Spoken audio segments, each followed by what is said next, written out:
happening. Think of it. They're down 72% now from last year in violent crime. Biden wants to disarm American citizens while he floods our country with Biden migrant crime. Now, while we're here, has anyone ever heard of the snake? The snake. Should I do it now or not? Should I? I mean, look, let's face it. It's a Saturday afternoon. We have nothing to do. It's like a time, it's sort of like a Death Valley time. You know, in television terms, they call it Death Valley. When you're on Saturday afternoon, they say you got Death Valley. So let's do this. It's better, right? Isn't this better than going home and turning on television and falling asleep, being bored? Do it? Yes, yes, yes. So this is sort of a metaphor, and it has to do with immigration, and it has to do with the people coming into our country that are wrong. You can't let criminals into our country and expect good things to happen. It's the snake. It was an old rock and roll song, not having anything to do with what we're talking about, and we made certain changes, and it's pretty good, and I think it describes it, and people like it, and they like it a lot, although they're very sad when they hear it because it's what's happening.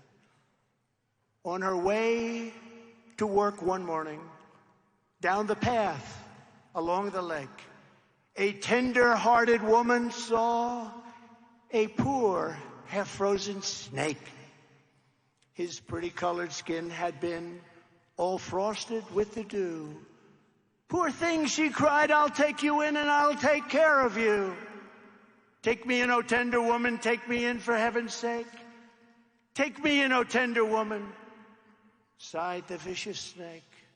She wrapped him up all cozy in a comforter of silk and laid him by her fireside with some honey and some milk.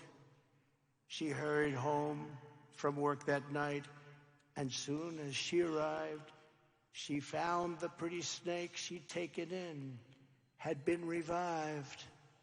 "Take me in, O tender woman, take me in for heaven's sake.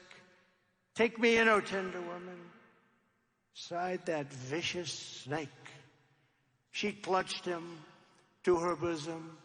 "You're so beautiful," she cried, "but if I hadn't brought you in by now, you truly would have died." She stroked his pretty skin again and kissed and held him tight. But instead of saying, "Thank you, ma'am," the snake gave her a vicious bite. "Take me in, O tender woman, take me in for heaven's sake. Take me in, O tender woman," sighed the vicious snake. "I saved you," cried the woman, "and you've bitten me. But why? You know your bite is poisonous, and now I'm going to die." "Shut up, silly woman," said the reptile with a grin. "You knew damn well I was a snake before you took me in." Right? That's what we're doing. That's what we're doing. That's what we're doing. We're allowing terrorists into our country. We're allowing prisoners and people from mental institutions and insane asylums into our country. And nothing good is going to happen. It's actually a very accurate portrayal of what we're waiting for. We're 100% going to be in big, big trouble. And they're building in numbers that you've never seen before. Even large numbers of Chinese warriors are flowing into our country. They're all aged from 19 to 25. And almost every one of them is a man. What's that all about? 29,000 over the last month and a half. 29,000 people from China. All men, strong as hell. I looked at them the other day on television. I looked at them. I said, wow, they're pretty strong. What are they doing? Building a little army in our backyard? How stupid are these people? How stupid. You know, we're the party of common sense. And I say, it's so important because common sense is the key. Not even conservative. We're very conservative, all that stuff. But we're really common sense. Who wants to have an open border where people can come in totally unchecked, unvetted? Who wants to have high interest rates, high taxes? Who wants to have men being able to play in women's sports. Who wants to have that? Who really wants to have that? Think of it. Who wants it?